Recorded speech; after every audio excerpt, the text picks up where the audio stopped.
বুখারী শরীফের মধ্যে হাদিস আসছে,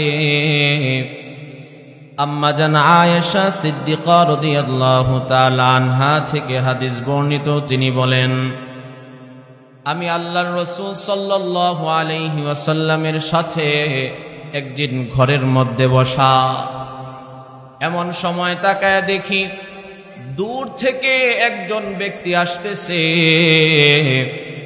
আল্লাহর রাসূল ডাক দিয়ে বললেন, রে আয়েশা, ওই যে একটা লোক আসতেছে, সে তার কওমের মধ্যে সবচাইতে নিকৃষ্ট ব্যক্তি।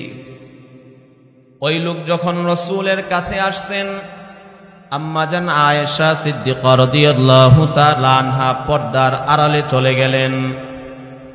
আল্লাহর রাসূল ওই লোকটার সাথেও অত্যন্ত নম্র ভাষায় আচরণ করেছেন, খুব ভালোভাবে কথা বলেছেন। ওই লোক চলে যাওয়ার পরে আম্মা জান আয়েশা সিদ্দিকা রাদিয়াল্লাহু তাআলা আনহা আল্লাহর রাসূলকে এসে বললেন, ইয়া রাসূলুল্লাহ, আপনি তো বললেন এই লোকটা তার কওমের মধ্যে সবচাইতে নিকৃষ্ট, তারপরেও আপনি তার সাথে এত ভালো আচরণ করলেন, বিষয়টা বুঝি নাই।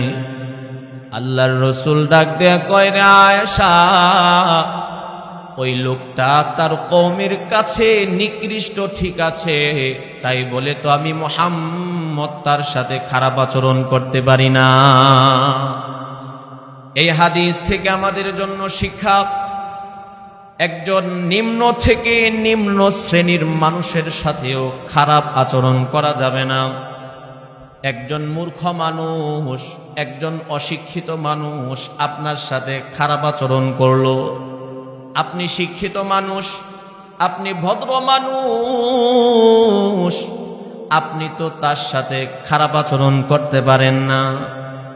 রাস্তাঘাটে বের হলে অনেক সময় কুকুর মানুষকে কামড় দেয়, তাই বলে তো মানুষ কখনো কুকুরকে কামড় দিতে যায় না।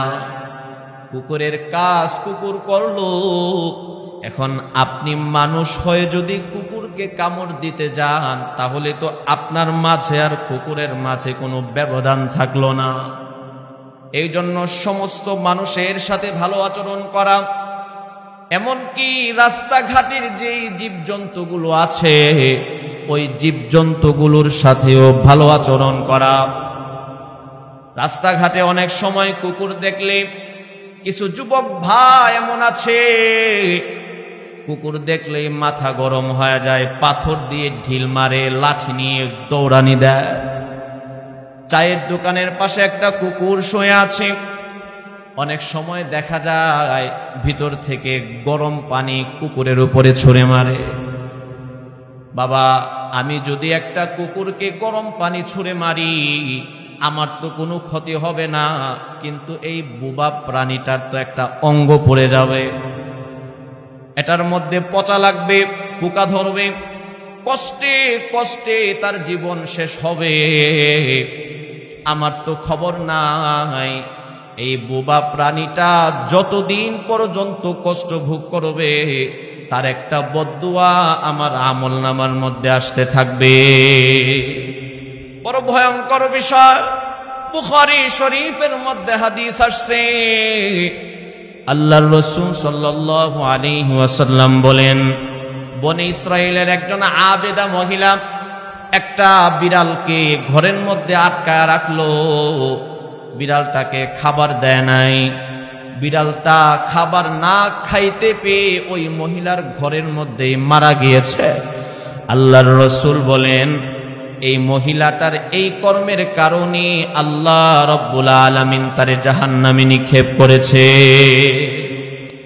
এই জন্য বাবা, আল্লাহ রব্বুল আলামিনের যত সৃষ্টি আছে, চেষ্টা করা সমস্ত সৃষ্টির সাথেই ভালো আচরণ করা, এটা জান্নাতি মেহমানদের এক নাম্বার গুণ।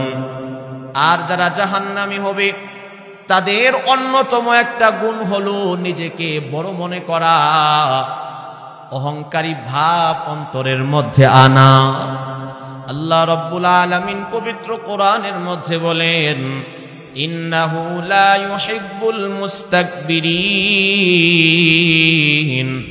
নিশ্চয় যারা অহংকার করে আমি আল্লাহ তাদেরকে ভালোবাসি না। যারা অহংকার করবে আজ না হয় কাল তাদের অধঃপতন হবে। এই জন্য প্রতিদিন ঘুমানোর সময় বালিশের সাথে মাথাটারে লাগায়া মনে মনে চিন্তা করা, আজকে আমার কোনো কথার মাধ্যমে অহংকার প্রকাশ পেল কিনা, আজকে আমার কোনো ব্যবহারের মাধ্যমে অহংকার প্রকাশ পেল কিনা, আমার কোনো আচার আচরণের মাধ্যমে আজকে অহংকার প্রকাশ পেল কিনা। যদি অহংকার প্রকাশ পায় সাথে সাথে আল্লাহ রাব্বুল আলামিনের কাছে তওবা করে নেওয়া। আল্লাহর রাসূল বলেন, মান তাওয়াযা লিল্লাহ, যে ব্যক্তি আল্লাহর জন্য নিজেকে মিটায়া দিল, রাফাহুল্লাহ, স্বয়ং আল্লাহ তার মর্যাদা দিন কি দিন বাড়াইতে থাকবে।